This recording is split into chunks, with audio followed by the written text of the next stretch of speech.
Assalamualaikum warahmatullahi wabarakatuh. Perkenalkan, nama saya Aza Izzatul Laila dengan NIM 21114200009. Di sini, saya akan mempresentasikan hasil analisis saya terhadap cerpen Ayah Dengarkanlah karya Boy Chandra pada buku antologinya yang berjudul Surat Kecil untuk Ayah. Sebelum kita membahas mengenai analisisnya, alangkah baiknya kita mengetahui apa itu sastra. Sastra adalah hasil cipta atau karya manusia yang dapat dituangkan melalui ekspresi berupa tulisan yang menggunakan bahasa sebagai mediumnya. Di sini, saya akan membahas salah satu jenis karya sastra, yaitu cerpen. Cerpen adalah cerita khayal berbentuk prosa pendek yang biasanya di bawah 10.000 kata. Tujuannya untuk menghasilkan kesan-kesan kuat dan mengandung unsur-unsur drama. Untuk itu, alurnya dibuat konflik dramatik. Ini merupakan gambaran singkat mengenai cerpen Ayah Dengarkanlah. Cerpen ini ditulis oleh Boy Chandra pada bukunya yang berjudul Surat Kecil untuk Ayah. Diterbitkan pertama kali pada tahun 2015 dan pada tahun 2017 mengalami revisi yang kelima dan revisi pada sambungnya. Secara garis besar, isi cerpen ini menceritakan tentang seorang ayah yang harus berperan ganda demi memenuhi kebutuhan dan memberikan kasih sayang kepada anaknya sejak istrinya meninggal. Di dalam cerpen ini terdapat banyak sekali nilai-nilai seperti nilai moral, religius, dan juga pendidikan yang akan saya bahas pada slide berikutnya. Di sini, saya menggunakan pendekatan pragmatik dalam menganalisis cerpen ini. Pendekatan pragmatik adalah pendekatan yang menghubungkan antara karya sastra dengan pembacanya.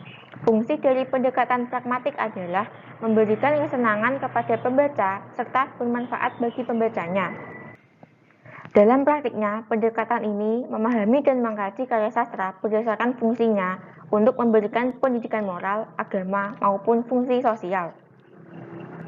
Tujuan saya melakukan analisis menggunakan pendekatan pragmatik ini adalah untuk mengetahui apakah cerpen Ayah Dengarkanlah ini sudah mencapai tujuannya untuk memberikan kesenangan dan bermanfaat bagi pembacanya.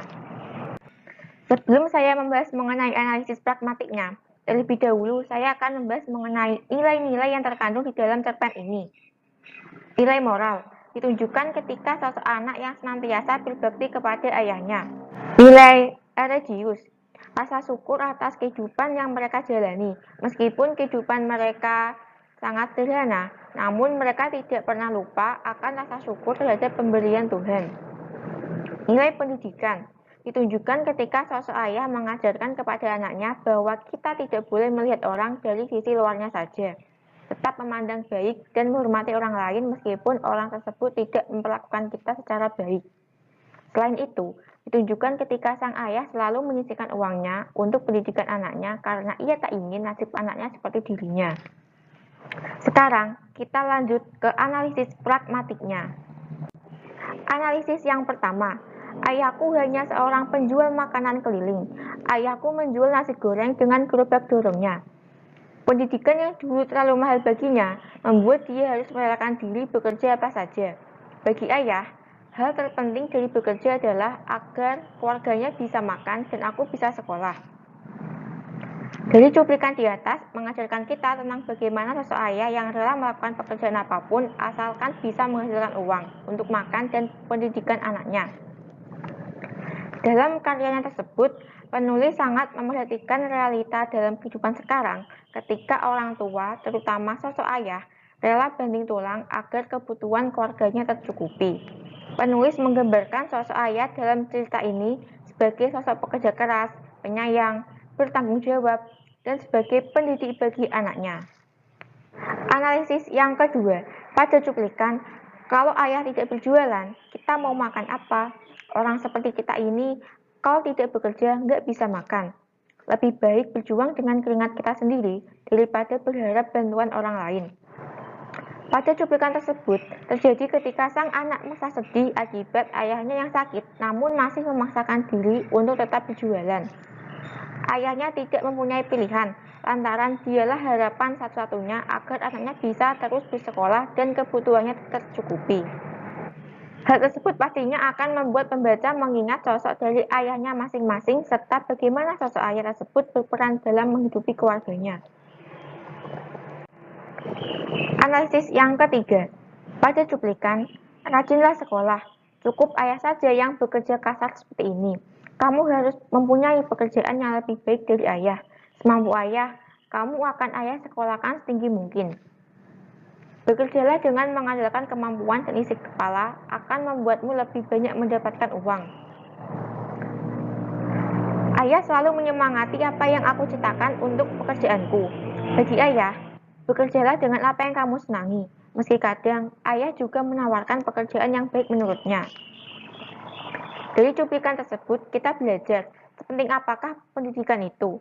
Pendidikan memang sangat mempengaruhi kualitas kerja seseorang nantinya. Hal yang disajikan oleh penulis tersebut membuat pembaca akan lebih mengutamakan pendidikannya. Apalagi di balik itu semua, terdapat sosok ayah yang senantiasa berjuang agar anaknya mendapatkan pendidikan yang layak. Analisis yang keempat atau analisis yang terakhir. Pada cuplikan, apa ayah tidak berniat menikah lagi? Dia hanya tersenyum sebelum kemudian menjelaskan, ayah tidak ingin kamu menjadi korban nantinya.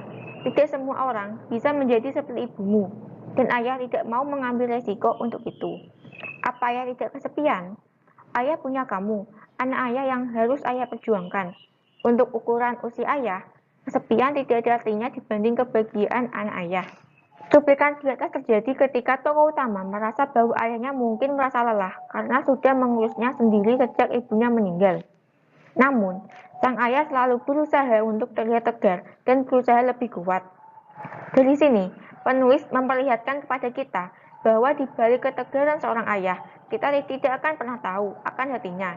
Seorang ayah mungkin saja mengorbankan kebahagiaannya demi kebahagiaan anak tercintanya. Kesimpulan yang saya dapatkan setelah melakukan analisis ini yaitu fungsi sosial yang ada dalam pendekatan pragmatik merupakan cara dari penulis untuk menyampaikan pesan yang ingin disampaikan kepada pembacanya. Dalam cerpen Ayah Dengarkanlah dapat dikatakan memiliki fungsi sosial yang tinggi karena cerita yang disajikan sangat berhubungan erat dengan para pembaca.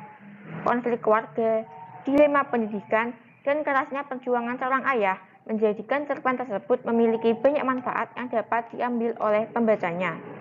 Sekian presentasi yang dapat saya sampaikan, kurang lebihnya saya mohon maaf apabila masih banyak kekurangan. Wassalamualaikum warahmatullahi wabarakatuh.